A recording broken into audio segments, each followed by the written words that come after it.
ورحمة الله وبركاته. الحمد لله الذي جعل الشمس والقمر بحسبان والنجم والشجر يسجدان وفضل زمانا على زمان كما فضل مكانا على مكان والصلاة والسلام على سيد الأنام وعلى آله وصحابه الطاهرين من الرجس والأصنام. أما بعد، أعوذ بالله من الشيطان الرجيم. بسم الله الرحمن الرحيم. ألف لام را تلك آيات الكتاب المبين إنا نزلناه قرآنا عربيا لعلكم تعقلون. صدق الله المولانا العظيم وصدقنا رسوله النبي الكريم ونحن ذلك من الشاكرين والشاهدين. أما بعد،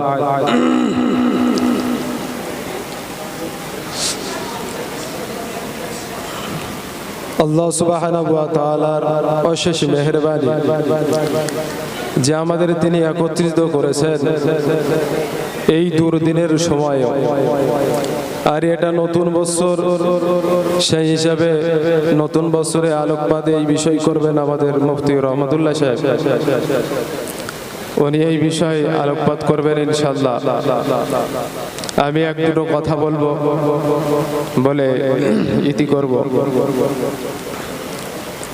আল্লাহ সুবহানাহু ওয়া তাআলা এই আয়াতের মধ্যে কোরআনকে কিতাব বললেন, আবার কোরআনও বললেন, এবং শুরু যে আয়াত অবতীর্ণ হয়েছিল সেটা ইকরা দিয়ে। এক কথায় তিনি এই দিকে ইশারা ইঙ্গিত করতে যাচ্ছেন যে উম্মতে মুহাম্মাদের কাজ হলো লেখা এবং পড়া। লেখা এবং পড়া এটা হলো উম্মতে মুহাম্মাদের মূল কাজ। প্রত্যেকটা নবীকে আল্লাহ সুবহানাহু ওয়া তাআলা পাঠিয়েছেন তার সঙ্গে কিছু মুআজিজা দিয়ে, আর সেই মুআজিজাটা বাস্তবায়ন হয়েছে, সেই মুআজিজাটাকে নিয়ে চলেছে তার জাতি, তার সম্পদ। ঠিক তদ্রূপ উম্মতে মুহাম্মাদের উপরে, আল্লাহ রসুলের উপরে যে কোরআন অবতীর্ণ হয়েছিল সেইটা নিয়ে চলবে এই উম্মতে মুহাম্মাদ। তাই লেখা এবং পড়া হলো উম্মতে মুহাম্মাদের বৈশিষ্ট্য একটা। সেই কারণে আল্লাহ রসুল সাল্লাল্লাহু আলাইহি ওয়াসাল্লাম এই লেখাপড়ার উপরে উদ্বুদ্ধ করার জন্য বিভিন্ন হাদিস তিনি বর্ণনা করেছেন। عن معاذ الجهني رضي الله تعالى عنه قال قال رسول الله صلى الله عليه وسلم من قرأ القرآن وعمل بما فيه ألبس والده تاجا يوم القيامة زوءه أحسن من ضوء الشمس في بيوت الدنيا لو كانت فيكم فما ظنكم بالذي عمل بهذا أو كما قال عليه الصلاة والسلام. হযরত মুআজ জুহান্নী রাদিয়াল্লাহু তাআলা আনহু তিনি হাদিসের মধ্যে বলছেন, আল্লাহ রাসূল সাল্লাল্লাহু আলাইহি ওয়াসাল্লাম বললেন, মান ক্বারাআল কুরআনা, যে ব্যক্তি কোরআন তিলাওয়াত করলো, যে ব্যক্তি কোরআনকে পড়লো, ওয়া আমিলা বিমা ফি, এবং কোরআনের মধ্যে যাবতীয় যা কিছু কাজ আদেশ করা হয়েছে, যে সমস্ত কাজ থেকে বিরত প্রদান করা হয়েছে, যাবতীয় যা কিছু সেগুলি সব মেনে চললো, তার উপরে আমল করলো, উলবিসা ওয়ালিদুহু তাজান ইয়াউমাল কিয়ামা। তো এই যে ব্যক্তি পড়েছে কোরআন, যে ব্যক্তি কোরআনের উপরে আমল করেছে, তো এনার পিতামাতাকে আল্লাহ সুবহানাহু ওয়া তাআলার পক্ষ থেকে নূরের তাজ পরিধান করানো হবে কিয়ামতের দিনে। আল্লাহ রাসূল সাল্লাল্লাহু আলাইহি ওয়াসাল্লাম সেই তাজের বৈশিষ্ট্য বর্ণনা করেছেন, যাওউহু আহসানু মিন যাওয়িশ শামস ফি বুয়ুতিদ দুনিয়া। এই দুনিয়ার বুকে যে হচ্ছে কি সূর্য রয়েছে, এর কিরণের থেকে তার কিরণ আরো মধুময় হবে, তার কিরণ আরো উজ্জ্বল হবে। ফামা যান্নুকুম বিল্লাযী আমিলা বিহাযা, তো তোমরা বলো ওই ব্যক্তির সম্বন্ধে কি ধারণা, যে ব্যক্তি সে নিজে কোরআন পড়ে এবং আমল করে।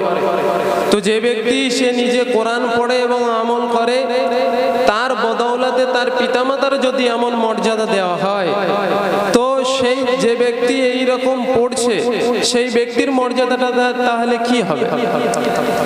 তাই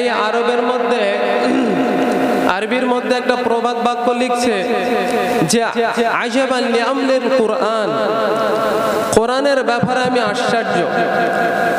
নাযালা জিবরাইল বিল কুরআন ফাআসবাহা জিবরাইল আফযালাল মালায়েকা, নাযালাল কুরআন আলা মুহাম্মদ ফাসারা সাইয়্যিদাল খালক, جاء القرآن إلى أمة محمد فأصبحت خير أمة، نزل القرآن في شهر رمضان فأصبح خير شهور، نزل القرآن في ليلة القدر فأصبحت خيرا من 1000 شهر، فماذا لو نزل القرآن في قلوبنا। তিনি বলতে চেয়েছেন যে কোরআনের বিষয় নিয়ে আমি খুব চিন্তিত, বা কোরআনের বিষয়টা খুব আশ্চর্যজনক, যে কোরআন জিবরিল আমিন তিনি নিয়ে আসলেন, ফাসবাহা জিবরাইল আফযালাল মালায়েকা, সেই কোরআনটা নিয়ে আসার কারণে জিবরাইল সমস্ত ফেরেশতাদের থেকে শ্রেষ্ঠ হয়ে গেলেন। তারপরে বলছেন নাযালাল কুরআন আলা মুহাম্মদ ফাসারা সাইয়্যিদাল খালক, কোরআন অবতীর্ণ হলো মুহাম্মদুর রাসূল সাল্লাল্লাহু আলাইহি ওয়াসাল্লামের উপরে। তো মুহাম্মদুর রাসূল সাল্লাল্লাহু আলাইহি ওয়াসাল্লাম সাইয়্যিদুল মাখলুক হয়ে গেলেন, সাইয়্যিদুল বাশার হয়ে গেলেন, যে সমস্ত সৃষ্টির সেরা হয়ে গেলেন। জাআল কুরআন ইলা উম্মতি মুহাম্মদ, কোরআন উম্মতে মুহাম্মাদের কাছে আসলো, ফাসবাহাত খায়রা উম্মাহ, এই কোরআন আসার কারণে উম্মতে মুহাম্মদ সমস্ত নবীর উম্মতের উপরে বিরাজমান, সমস্ত নবীর উম্মতের থেকে শ্রেষ্ঠ। তাই হচ্ছে কি এক জায়গায় লেখা আছে যে দ্বিতীয় নম্বর যে সুপারিশটা হবে, ফিস্তিফতাহি বাবিল জান্নাহ ওয়া আউয়ালু মান ইস্তাফতিহু বাবাহা নবিয়ুনা মুহাম্মাদুন সাল্লাল্লাহু আলাইহি ওয়াসাল্লাম ওয়া আউয়ালু মান ইয়াদখুলুহা মিনাল উমামি উম্মাতুহু, যে আল্লাহ রাসূল সাল্লাল্লাহু আলাইহি ওয়াসাল্লাম জান্নাতের দরওয়াজা খোলার জন্য আল্লাহর কাছে সুপারিশ করবেন, আল্লাহর কাছে দোয়া করবেন যে জান্নাতের দরওয়াজাটা খোলা হোক। ওয়া আউয়ালু মান ইস্তাফতিহু বাবাহা নবিয়ুনা মুহাম্মাদুন সাল্লাল্লাহু আলাইহি ওয়াসাল্লাম, সর্বপ্রথম যিনি জান্নাতের দরওয়াজা খুলবেন তিনি হলো আকায়ে নামদারে তাজদারে মদিনা মুহাম্মদুর রাসূল সাল্লাল্লাহু আলাইহি ওয়াসাল্লাম। ওয়া আউয়ালু মান ইয়াদখুলুহা মিনাল উমামি উম্মাতুহু, এবং সমস্ত উম্মতের থেকে সর্বপ্রথম যে উম্মত জান্নাতে প্রবেশ করবেন সেটা হলো উম্মতে মুহাম্মদ। তো এই শ্রেষ্ঠত্ব, এই মর্যাদা এই কোরআনের কারণে। তো জাআল কুরআন ইলা উম্মতি মুহাম্মদ ফাসবাহাত খায়রা উম্মাহ, সমস্ত উম্মতের থেকে উম্মতে মুহাম্মদ শ্রেষ্ঠ হয়ে গেল কোরআনের বদৌলতে। নাযালাল কুরআন ফি শাহরি রমজান, কোরআন অবতীর্ণ হয়ে গেল রমজান মাসে। তাই সে কোরআন রমজান মাসে অবতীর্ণ হওয়ার কারণে সেই রমজান মাস খায়রা শুহুর, সমস্ত মাস থেকে অতি উত্তম হয়ে গেল। এই কোরআনটা অবতীর্ণ হয়েছে লাইলাতুল কদরে, যার কারণে ফাসবাহাত খায়রাম মিন 1000 শাহর, যে হাজারো মাসের থেকে সে উত্তম হয়ে গেল। কোরআনের বদৌলতে। তারপরে তিনি বলছেন ফামা যালাউ কানা নাযালাল কুরআন ফি কুলুবিনা। তো বলো তখন কি হবে যখন আমাদের এই কোরআনটা আমাদের অন্তরে আসবে, তার কি মর্যাদা হতে পারে। তাই ওই হাদিসের দ্বারাই আমরা বুঝতে পারলাম শুধু ওর হচ্ছে কি যারা কোরআনকে ধারণ করে থাকে, যারা কোরআনের উপরে আমল করে তাদের ফজিলত সম্পর্কে এটা বর্ণনা করা হলো। এবং শুধু যে কোরআনের উপরে আমল করবে এমনটা নয়, যেমন হচ্ছে কি আরেকটা হাদিসের দ্বারাই বুঝতে পারবেন রাসূলুল্লাহ সাল্লাল্লাহু আলাইহি ওয়াসাল্লাম আলা হাল আসা রাজুলুন ইয়াবলুগুল হাদিসু আন্নী ওয়া হুয়া মুত্তাকিউন আলা আরিকাতিহি ফায়াকুলু বাইনানা ওয়া বাইনাকুম কিতাবুল্লাহ ফামা ওয়াজাদনা ফীহি হালালান ইস্তাহালালনাহু ওয়া মা ওয়াজাদনা ফীহি হারামান হারামনাহু ওয়া ইন্নামা হাররামা রাসূলুল্লাহ কামা হাররামাল্লাহ আও কামা ক্বালা আলাইহিস সালাতু ওয়াস সালাম। আকরাম সাল্লাল্লাহু আলাইহি ওয়াসাল্লাম জানিয়েছেন যে ওই সময়টা খুব নিকটবর্তী, যেই সময়ে মানুষের কাছে তার কাছে আমার থেকে কোরআন পৌঁছে যাবে এবং হচ্ছে কি আমার থেকে হাদিস পৌঁছে যাবে। তো যখন তার কাছে আমার থেকে হাদিস পৌঁছে যাবে, কোরআনের বার্তা পৌঁছে যাবে, তখন সে বলবে, সে ব্যক্তিটা হচ্ছে কি আরাম কেদারার উপরে বসে থাকবে, সে বলবে যে আমাদের এবং আপনার বিচখানে হচ্ছে কি কিতাবুল্লাহ ফায়সালা করবে, অতএব কিতাবুল্লাহর উপরে আমল করব, হাদিসকে আমল করব না।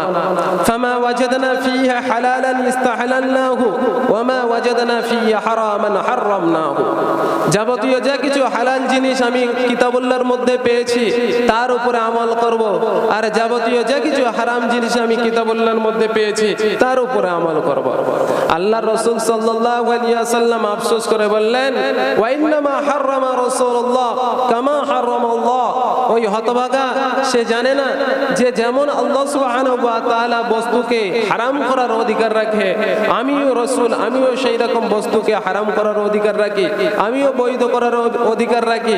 আমার হচ্ছে কি কথার উপরে আমল করতে হবে, আমার হাদিসের উপরে আমল করতে হবে। তাই শুধু হাফেজ পড়লে হবে না, হাফেজ হতে হবে, তার সঙ্গে সঙ্গে আমাদের মাওলানা হতে হবে, মুফতি হতে হবে, আদিব হতে হবে। এই সমস্ত বিভিন্ন ডিগ্রি আমাদের হচ্ছে নিতে হবে, এগুলো গ্রহণ করতে হবে। মানুষের যত শিক্ষা বাড়ে মানুষের মধ্যে বিনয় আসে, মানুষের যত শিক্ষা বাড়ে মানুষের জন্য রাস্তা তত হচ্ছে খুলে যায়। কেউ যদি হচ্ছে ইলম শিক্ষার জন্য একটা রাস্তা গ্রহণ করে, আল্লাহ সুবহানাহু ওয়া তাআলা তার জন্য অনেকগুলো রাস্তা হচ্ছে খুলে দেয়। তো শিক্ষা হলো জাতির মেরুদণ্ড, শিক্ষা ছাড়া মানুষের কোনো মূল্য নাই, একটা মূর্খ মানুষের কোনো মূল্য নাই। আর যে মানুষটা শিক্ষা আছে তার হচ্ছে সমাজে মূল্য আছে, আল্লাহর কাছে মূল্য আছে, আল্লাহর রাসূলের কাছে মূল্য আছে। তারপরে একটা কবি তিনি বলছেন লা তাহসান আলা সিবিয়ানি ইয়ানজুরিবু ফাযরবু ইয়াফনি ওয়া ইয়াবকাল ইলমু ওয়াল আদাবু আযরবু ইয়ানফাউহুম ওয়াল ইলমু ইয়ারফাউহুম লাউলাল মাখাফাতু মা ক্বারাউ ওয়ালা কাতাবু লাউলাল মাখাফাতু কানা আন-নাস কুল্লুহুম শিবাল জামাত ফালা ইলমা ওয়ালা আদাবা। কবি তিনি দৃষ্টি আকর্ষণ করে বলছেন সমস্ত ছাত্র এবং ছাত্রর পিতামাতাদেরকে সম্বোধন করে বলছেন লা তাহজান আলা সিবিয়ানি ইনজুরিবু।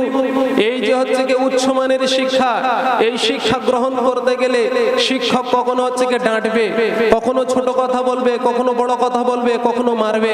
তো এই মারার জন্য, এই ছোট বড় কথা বলার জন্য তোমরা যেন মনক্ষুণ্ণ হইও না।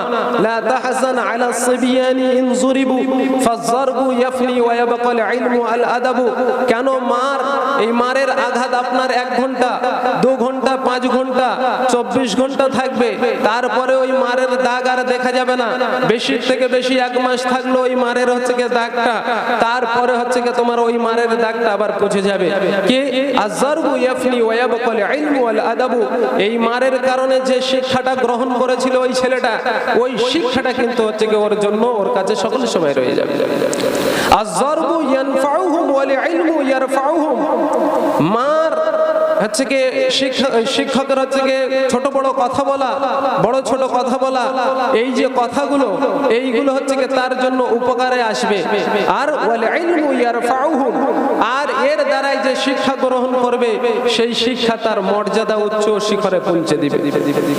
তাই বলছে লাউলাল মাখাফাতু মা করাউ ওয়ালা কাতাবু, যদি কোনো ছেলের অন্তরে যদি ভয় না থাকে তো সে না পড়বে, সে না লিখবে।